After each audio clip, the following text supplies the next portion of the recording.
மனமார்ந்த பிறந்த நாள் வாழ்த்துக்களை கூறி எல்லா வளமும் பெற்று பல்லாண்டு வாழ பாட்டாளி மக்கள் கட்சி சார்பில் வரவேற்று வாழ்த்துக்களை தெரிவித்து மகிழ்கின்றோம். என்னை இந்த சட்டமன்றத்தில் பேச வாய்ப்பளித்து என்னை இந்த நிலைக்கு உயர்த்திய பாட்டாளி மக்கள் கட்சியின் நிறுவனர் மருத்துவர் ஐயாவிற்கும், பாட்டாளி மக்கள் கட்சியின் தலைவர் மருத்துவர் அன்புமணி ராமதாஸ் அவர்களுக்கும் இந்த நேரத்தில் சிரம் தாழ்ந்த நன்றிகளை தெரிவித்துக் கொள்கின்றேன். என்றுமே அயராது பாடுபட்டு களப்பணி ஆற்றிக் கொண்டிருக்கும் பாட்டாளி மக்கள் கட்சியின் அடிப்படை தொண்டர்களுக்கும் அனைத்து நிலை நிர்வாகிகளுக்கும் என் நெஞ்சார்ந்த நன்றிகள். என்னுடைய தேர்தல் வெற்றிக்கு உறுதுணையாக நின்ற அனைத்து கூட்டணி கட்சி தலைவர்களுக்கும் எனது மனமார்ந்த நன்றிகளை இந்த நேரத்தில் உரித்தாக்குகிறேன். என் மேல் அன்பும் பாசமும் நம்பிக்கையும் வைத்து எனக்கு வாக்களித்த எனது தர்மபுரி சட்டமன்ற தொகுதி வாக்காளர் பெருமக்களுக்கும் அனைத்து சகோதர சகோதரிகளுக்கும் என் மனமார்ந்த நன்றிகள்.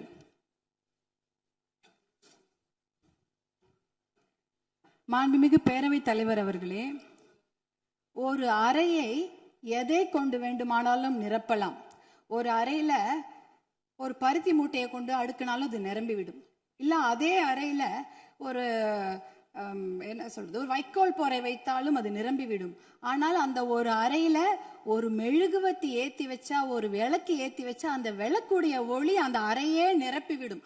அப்படிப்பட்ட ஒரு நிகழ்ச்சியை தான் நான் மாண்புமிகு ஆளுநர் அவர்கள் உரையில நான் பார்த்தேன். ஏனென்றால் அந்த உரையில் ஒரே ஒரு வாக்கியம், சமூக நீதி கணக்கெடுப்பு நடத்தப்படும் என்ற அந்த ஒரு வாக்கியம் இந்த சட்டப்பேரவை மட்டும் ஒளிபர செய்யவில்லை, தமிழ்நாடு மக்களின் அனைத்து இல்லங்களிலும் அது பிரகாசத்தையும் வெளிச்சத்தையும் ஒளியையும் கொண்டு நிரப்பியது. ஏன்னா 100 ஆண்டுகளுக்கு பிறகு சமூக நீதி கணக்கெடுப்பு நடத்தப்படும் என்ற அந்த வாக்கியம் மிகப்பெரிய ஒரு வரலாற்று சிறப்பு மிக்க ஒரு வாக்கியம். அதற்காக மாண்புமிகு முதலமைச்சர் அவர்களுக்கும் மாண்புமிகு நம்முடைய தமிழக அரசுக்கும் எங்களுடைய பாட்டாளி மக்கள் கட்சி சார்பாக நன்றிகளையும் வரவேற்பையும் தெரிவித்துக் கொள்கிறோம். ரொம்ப அன்பாக மகிழ்ச்சியாக தெரிவித்துக் கொள்கின்றோம். ஏனென்றால் பாட்டாளி மக்கள் கட்சியின் கொள்கைகளே அதை ஒருங்கிணைக்கிற ஒரு மையப்புள்ளி அப்படின்னா அது சமூக நீதி தான். அந்த சமூக நீதியை நிலைநாட்ட இந்த சமூக நீதி கணக்கெடுப்பு நடத்தப்படுவதால் கண்டிப்பாக எல்லா இல்லங்களுக்கும் தமிழ்நாட்டின் மக்களுடைய அனைத்து நலத்திட்டங்களும் போய் சேரும் என்பதில் எந்த ஐயமும் இல்லை. அதற்காக எங்களுடைய மகிழ்ச்சியை தெரிவித்துக் கொள்கின்றோம். மாண்புமிகு மேதக ஆளுநர் அவர்களின் உரையில வேளாண் பெருமக்கள் அப்படின்ற வார்த்தையை சொல்லியிருந்தாங்க. வேளாண் பெருமக்கள் என்ற வார்த்தை எவ்வளவு அழகான வார்த்தை. ஆனால் பாட்டாளி மக்கள் கட்சியில நாங்க வேளாண் பெருமக்களை கடவுளா தான் நாங்க பார்ப்போம். அவர்கள் நமக்கு உணவளிக்கும் கடவுள்களாக தான் நாங்க அவங்கள பார்க்கிறோம். அதுல பாத்தீங்கன்னா சிறு குறு விவசாயிகளுக்கான கடன், விவசாய கூட்டுறவு கடனை தள்ளுபடி கொஞ்சம் செய்வதாக அறிவித்திருக்கிறார்கள். நீங்க வேளாண் குடிமக்களுடைய உழைப்பை நாம பார்க்க வேண்டும். வெயில்ல யாருமே வெளியில போக மாட்டாங்க. ஆனா வேளாண் குடிமக்கள் மட்டும்தான் வெயிலே வேலை செய்வாங்க. கடின உழைப்ப அந்த வெயில்ல தான் அவங்க கொடுப்பாங்க. அதே சமயம் மழை வெள்ள காலங்கள்லயும் அவங்க வேலை செஞ்சுட்டு இருப்பாங்க. மழை வெள்ளத்துல கொஞ்சம் அதிகமா தண்ணி தேங்கிட்டா கூட அந்த நிலத்துல இருக்கிற அந்த பயிர் எல்லாம் அப்படியே முழுகிடும். இப்பெல்லாம் போய் பயிர் முழுகிட்டா யாரும் போய் நேரடியா ஆய்வெல்லாம் செய்யறது இல்ல. ட்ரோன் அனுப்பி அந்த பயிர்ல அந்த தண்ணி நிலத்துல தேங்கி இருக்கான்னு கண்டுபிடிக்கிறாங்க. 2 நாள் கழிச்சு நீங்க ட்ரோன் அனுப்புனீங்கன்னா தண்ணியே இருக்காது, தண்ணி வடிஞ்சிரும். அப்ப அந்த ட்ரோன் என்ன சொல்லும்னா தண்ணி இல்ல, அங்க எந்த பாதிப்பும் இல்ல அப்படின்ற தகவலை கொடுக்கும். இப்படி எவ்வளவு பிரச்சனைகள். அதே அறுவடை செய்து விட்டார்கள் என்றால் பாத்தீங்கன்னா அந்த டைரக்ட் ப்ரொக்யூர்மெண்ட் சென்டர், அதாவது டிபிஆர்னு சொல்லுவாங்க, அந்த கொள்முதல் நிலையங்கள், நேரடி கொள்முதல் நிலையங்களுக்கு மூட்டை மூட்டையா அரிசி எடுத்துட்டு போவாங்க. ஆனா ஒரு கொள்முதல் நிலையங்கள்லயும் ஒரு நாளைக்கு இவ்வளவுதான் அரிசி எடுத்துக்க முடியும், இவ்வளவுதான் மூட்டை எடுத்துக்கொள்ள முடியும் என்ற அளவுகோல் இருக்கும். ஆனால் அந்த அளவுகோலுக்கு மேல ஆயிடுச்சுன்னா அந்த மூட்டையை வச்சுட்டு வெயிலையும் மழையிலையும் அங்கேயே இருக்கணும். அது என்னவா இருந்தாலும் சரி, மூட்டையை அவங்க நிலத்துல இருந்து எடுத்துட்டு போயிட்டாங்கன்னா தனியார் அந்த கொள்முதல் நிலையங்கள் வாசல்லே படுத்து கிடப்பாங்க.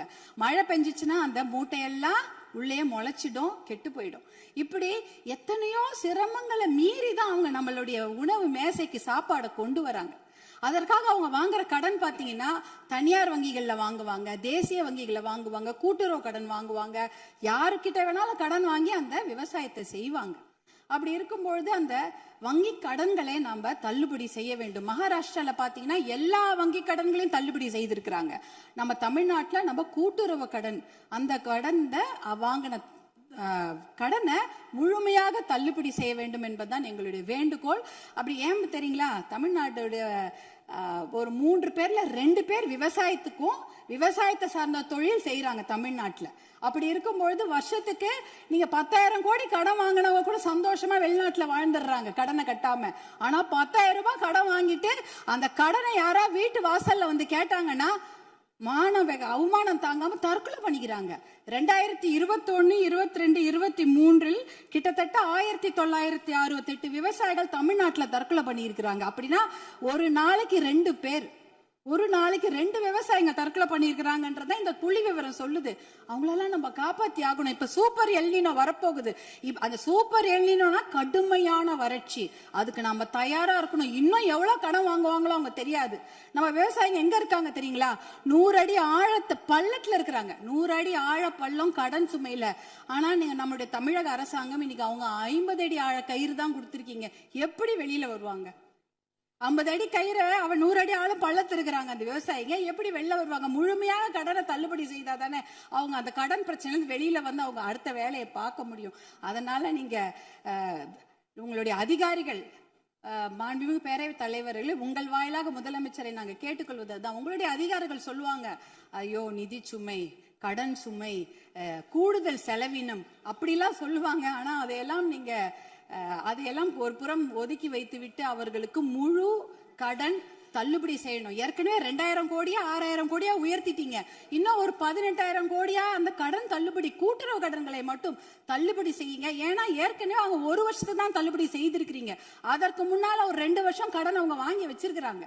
அந்த கடனையும் முழுமையாக தள்ளுபடி செய்தீர்கள் என்றால் அவங்க கண்டிப்பாக எத்தனையோ கடுமையாக உழைக்க தயாராக இருக்கிறார்கள். அவங்களுக்கு அந்த ஒரு ரெஸ்பெக்டை நம்ம கொடுக்கணும், அவங்களுக்கு அந்த நிவாரணத்தை நாம் தர வேண்டும் என்று உங்களை எல்லாம் நாங்கள் அன்போடு கேட்டுக்கொள்கின்றேன்.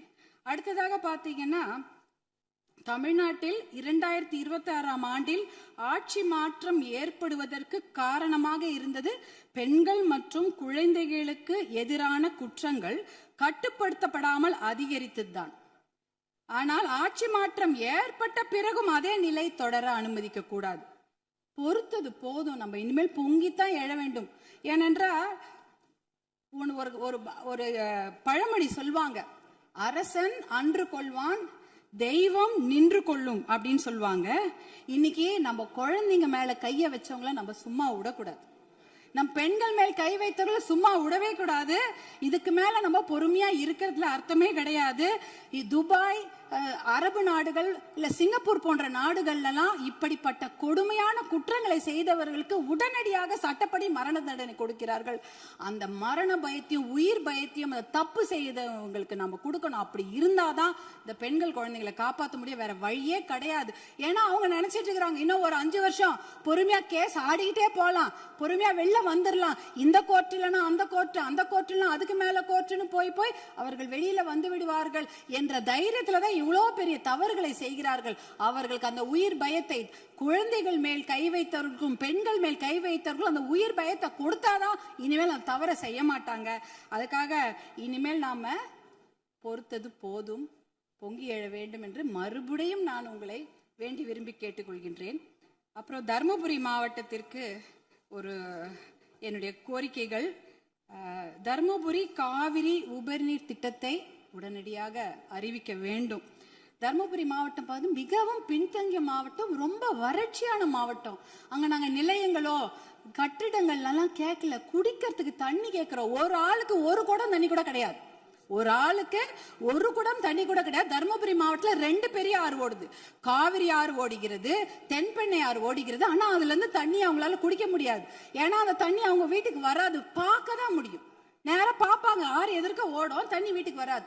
இப்படிதான் அதனோட நிலைமை. அந்த தர்மபுரி காவிரி உபரிநீர் திட்டத்தை செயல்படுத்தினாங்கன்னா கண்டிப்பாக தண்ணி அவங்களுடைய ஏரி குளங்களை நிரம்பிவிடும், எத்தனையோ குடும்பங்கள் பிழைத்து விடும். அது அந்த திட்டத்துக்கு நீங்க புளோரைடு கூட தர்மபுரி மாவட்டத்தில் இருக்கு. எல்லாருடைய பல்லும் கருப்பா இருக்கும், மஞ்சள் கலரா இருக்கும் தர்மபுரி மாவட்டத்தில் மக்கள். அது பாத்தீங்கன்னா அந்த புளோரோசிஸ் என்ற ஒரு தன்மை, அதெல்லாம் குறைக்கணும்னா நல்ல தண்ணியை கொடுங்க, தருமபுரி காவிரி உபர்நீர் திட்டத்தை நீங்கள் செயல்படுத்துமாறு அன்போடு கேட்டுக்கொள்கின்றேன். அடுத்தது தருமபுரியில சிப்காட் தொழிற்பேட்டை அனௌன்ஸ் பண்ணி 18 வருஷம் ஆச்சு. 2 முறை அதுக்கு திறப்பு விழா பண்ணியாச்சு. ஆனா கூடுதல் நிதி ஒதுக்கீடு செய்ய வேண்டும். அந்த இடத்துல 2 நிமிஷம் கூடுதல் நிதி ஒதுக்கீடு செய்து தருமபுரி மாவட்டத்திற்கு அந்த சிப்காட்டை உயிர் கொடுக்கணும். ஏன்னா தருமபுரி மாவட்டத்தில் 3 லட்சம் இளைஞர்கள், 3 லட்சம் குடும்ப தலைவர்கள் புலம்பெயர்ந்து மற்ற ஊருக்கு போய் பழிச்சிட்டு இருக்காங்க. அவங்க குடும்பத்தோட சேர்ந்து வாழறதுக்கு நீங்க வழிவகை செய்யணும். கூடுதல் நிதி ஒதுக்கீடு செய்து அந்த சிப்காட்டுக்கு உயிர் கொடுக்க வேண்டும் என்று கேட்டுக்கொள்கின்றேன். அடுத்தது பாத்தீங்கன்னா தர்மபுரி மொரப்பூர் ரயில்வே திட்டம். சென்னையில இருந்து எல்லாரும் அவங்க ஊர் தலைநகரம்க்கும் மாவட்ட தலைநகருக்கு ட்ரெயின்ல போலாம். ஆனா எங்க ஊருக்கு மட்டும் போகவே முடியாது ட்ரெயின்ல. தர்மபுரிக்கு சென்னைக்கும் ட்ரெயின் கனெக்ஷன் கிடையாது. அதுனா மொரப்பூர்ல ஒரு பெரிய பிட்டு உடைஞ்சு போயிருக்குது. அதுக்காக பாட்டாளி மக்கள் கட்சி நாடாளுமன்ற உறுப்பினர்கள் 2004 இருந்து போராட்டம் பண்ணி 2019 அந்த திட்டத்துக்கு அனுமதி வாங்கி ஃபண்டும் வாங்கி கொடுத்துட்டாங்க. ஆனா நிலத்தை வாங்கி கொடுப்பதில் கொஞ்சம் நிறைய சிக்கல்கள் இருக்கு. 50% நிலம் மட்டும்தான் அதுக்கு ஒதுக்கீடு செய்திருக்கிறாங்க. அந்த திட்டத்தை விரைவாக செயல்படுத்த வேண்டும். அதற்கு நீங்கள் சிறப்பு கவனம் தமிழக அரசாங்கம் செய்ய வேண்டும் என்று உங்களை அன்போடு கேட்டுக்கொள்கின்றேன். வருமானம் இல்லைன்னு நம்ம சொல்லிட்டு இருக்கிறோம். ஆனால் நிறைய நல்ல திட்டங்கள் இருக்கிறது. அதாவது பாலிசி டிசிஷன்ஸ் பண்ணாலே அந்த வருமானம் தேவை கிடையாது. இப்ப இளைஞர்களுக்கு வேலை வாய்ப்பு 75% நீங்கள் உறுதி செய்து விட்டீர்கள் தனியார் துறையில அப்படின்னு சொன்னீங்கன்னா, தனியார் துறையா அவங்களுக்கு வேலையை கொடுப்பாங்க. தமிழ்நாட்டு இளைஞர்களுக்கு வேலை கொடுக்கப்படும். இப்ப வேலையில்லா திண்டாட்டம் அதுவே குறைஞ்சிடும். அதே போல மாவட்டங்கள் அதிகமாக இருக்கிறது தமிழ்நாட்டில். அதாவது அதை நம்ம மாவட்டங்களை பிரித்தால் ஒரு கொஞ்சமாக நிதி சுமை தான். ஆனா மாவட்டம் மிகப்பெரிய வளர்ச்சியை பெற்றுவிடும். அதே போல பில்ஃபரேஜை குறைக்கிறோன்ட்டு கவர்னருடைய மேதக ஆளுநர் உரையில இருந்தது. கனிம வள கொள்ளை தடுத்துட்டா 1.5 லட்சம் கோடி 2 லட்சம் கோடி ரூபாய் நம்மால வருவாய் தமிழ்நாட்டுக்கு கிடைக்கும். அதே போல சேவை உரிமை பெறும் சட்டம் 21 மாநிலங்கள்ல இருக்கிறது. அது பொதுமக்களுடைய நலனுக்காக கொண்டு வரப்பட்டது. அது பாத்தீங்கன்னா அதனால எப்படின்னா எந்த ஒரு விஷயத்துக்காக பொதுமக்கள் அப்ளை பண்றாங்களோ உடனே சேர்ந்துரும், ஒரு பைசா செலவில்லாம. சேவை உரிமை சட்டம், லோக ஆயுக்தாவை பலப்படுத்த வேண்டும். இப்படி போன்ற பில்ஃபரேஜ்களை தடுத்தாலே தமிழ்நாட்டுக்கு வருவாய் ஏற்பட்டுவிடும். பாலிசி டிசிஷன்ஸ் பண்ணும்பொழுது எந்த ஒரு நிதி சுமையும் கிடையாது. இப்படிப்பட்ட திட்டங்களை எல்லாம் நீங்க கவர்னர் உரையில, மேதக ஆளுநர் உரையில சிலவற்றை அறிவிப்பு செய்திருக்கிறீர்கள், சிலவற்றை அறிவிப்பு செய்யாமல் இருக்கிறீர்கள். அதையெல்லாம் கொண்டு வர வேண்டும் என்று உங்களை கேட்டுக்கொண்டு, எனக்கு இந்த வாய்ப்பை அளித்த பேரவைத் தலைவர் அவர்களுக்கும் மாண்புமிகு முதலமைச்சர் அவர்களுக்கும் எல்லோருக்கும் என்னுடைய சட்டமன்ற உறுப்பினர்கள் என் மனமார்ந்த நன்றியை தெரிவித்துக் கொள்கின்றேன்.